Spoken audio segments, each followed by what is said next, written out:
નમસ્કાર વિદ્યાર્થી મિત્રો, destiny science class YouTube channel પર ફરીવાર આપનું સ્વાગત છે। આજે આપણે ફરી એકવાર શ્રેણીકની મદદથી સમીકરણોનો ઉકેલ જે મેળવવાનો છે તેનો એક્ઝામ્પલ જોવાનો છે। ગયા વિડિયો લેક્ચરમાં આપણે ત્રણ સમીકરણો જોયા હતા કે જેનો ઉકેલ આપણે મેળવતા શીખ્યા। આજે આપણે એવો એક્ઝામ્પલ લેવાનો છે કે જેની અંદર સમીકરણો પહેલા આપણે મેળવવા પડશે અને પછી તે સમીકરણનો ઉકેલ મેળવવો પડશે। તો તે એક્ઝામ્પલ જોઈએ। દાખલા નંબર 16 4 કિલોગ્રામ ડુંગળી 3 કિલોગ્રામ ઘઉં અને 2 કિલોગ્રામ ચોખાની કિંમત ₹60 છે। 2 કિલોગ્રામ ડુંગળી 4 કિલોગ્રામ ઘઉં અને 6 કિલોગ્રામ ચોખાની કિંમત ₹90 છે।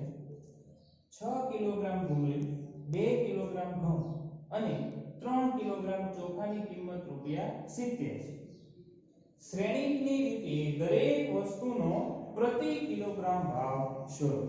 એટલે કે અહીંયા એવું કહેવા માંગે છે કે દરેક વસ્તુ એટલે અહીંયા આપણી પાસે વસ્તુઓ છે ડુંગળી, ઘઉં અને ચોખા, એટલે કે ત્રણની આપણે પ્રતિ કિલોગ્રામ તેનો ભાવ શોધવો પડશે। તો સૌપ્રથમ જે આપણને રકમ આપેલી છે તેને આપણે સમીકરણોની અંદર કન્વર્ટ કરીએ। સમીકરણમાં કન્વર્ટ કરીશું એટલે આપણને સમીકરણો મળી જશે કે જેના ઉપરથી આપણે જે વિડિયો લેક્ચરમાં પહેલા જે એક્ઝામ્પલ સોલ્વ કર્યા છે તે રીતના તેમને સોલ્વ કરવાના રહેશે। તો સૌપ્રથમ આપણે જે રકમ આપેલી છે તેને સમીકરણમાં કન્વર્ટ કરીએ। તો જે પહેલી લાઈન આપેલી છે, જ્યારે વિદ્યાર્થી મિત્રો આ ટાઈપના એક્ઝામ્પલ હોય કે જેની અંદર રકમમાં જ આપણને સોલ્યુશનનો જે સ્ટાર્ટિંગ પોઈન્ટ છે એ આપેલા હોય તો કઈ રીતના થશે? તો આપણને ડુંગળી, ઘઉં અને ચોખા ત્રણ વસ્તુ આપેલી છે તો સૌપ્રથમ આપણે તેને ગાણિતિક સ્વરૂપમાં ધારી લઈએ। તો સોલ્યુશનની અંદર ધારો કે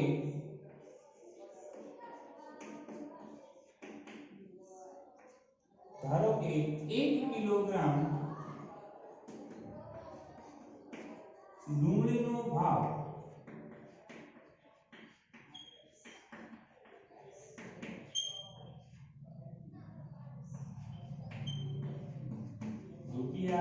₹x છે। એટલે કે 1 કિલોગ્રામ ડુંગળીનો ભાવ x રૂપિયા છે। જે આપણે 1 કિલોગ્રામ લીધો એટલે પ્રતિ કિલોગ્રામ ભાવ શોધવાનો છે એટલે x ની કિંમત શોધી લેશું એટલે આપણને તેનો ભાવ મળી જશે। તે જ રીતના 1 કિલોગ્રામ ઘઉં નો ભાવ કોઈ બીજી જે ચલ છે તે ધારીએ કે ₹y છે। તે જ રીતના 1 કિલોગ્રામ ચોખાની કિંમત અથવા તો ચોખાનો ભાવ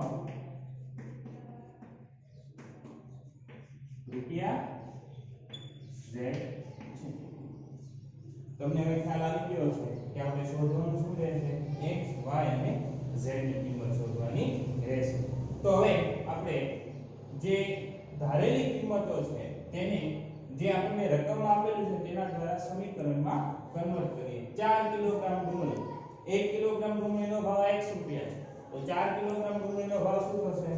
તો કે 4x થશે। 3 કિલોગ્રામ ઘઉં અને 2 કિલોગ્રામ ચોખા, ત્રણે ત્રણ ડુંગળી, ઘઉં અને ચોખા ત્રણેયનો સરવાળો એટલે કે ત્રણે ત્રણની કિંમત શું આપેલી છે આપણને? 60। તો અહીંયા શું થશે? 4x 3 કિલોગ્રામ ઘઉં, 1 કિલોગ્રામ ઘઉંની કિંમત y છે તો 3 કિલોગ્રામની કિંમત શું થશે? તો કે 3y અને આપણે શું કરવાનું છે? ત્રણે ત્રણનો સરવાળો કરવાનો છે જેની કિંમત આપણને ₹60 આપેલી છે પ્લસ 2 કિલોગ્રામ ચોખા, ચોખાની કિંમત શું છે 1 કિલોગ્રામની? z તો 2 કિલોગ્રામ માટે શું થશે? 2z = 60। ત્રણે ત્રણની કિંમતોનો સરવાળો કેટલો થશે? 60 જે આપણને આપેલો છે। તે જ રીતના જે આપણને રકમમાં બીજું જે આપેલો છે વાક્ય 2 કિલોગ્રામ ડુંગળી, 4 કિલોગ્રામ ઘઉં અને 6 કિલોગ્રામ ચોખાની કિંમત ₹90 તો તેને આપણે સમીકરણમાં ફેરવીએ તો શું થશે 2x plus 4y plus 6z તેની કુલ કિંમત આપણને આપેલી છે 90. તે જ રીતના 6 કિલોગ્રામ ડુંગળી 6x પ્લસ 2 કિલોગ્રામ ઘઉં 2y પ્લસ 3 કિલોગ્રામ ચોખા 3z ઇઝ ઇક્વલ ટુ કેટલા થશે ટોટલ રૂપિયા 70.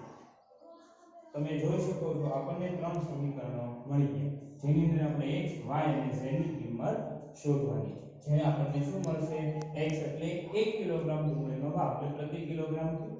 તે જ રીતના ઘઉંમાં y ની કિંમત મેળવશો એટલે કોનો કિંમત મળશે 1 કિલોગ્રામ ઘઉંનો ભાવ y રૂપિયા મળશે અને તે જ રીતના z મળશે. જે હવે આપણે શોધવાનું છે. જે ગયા વિડિયો લેક્ચરમાં ત્રણ સમીકરણો ઉકેલીને જે મેળવ્યું તે જ રીતના સેમ વે સેમ પ્રોસેસ જોઈએ.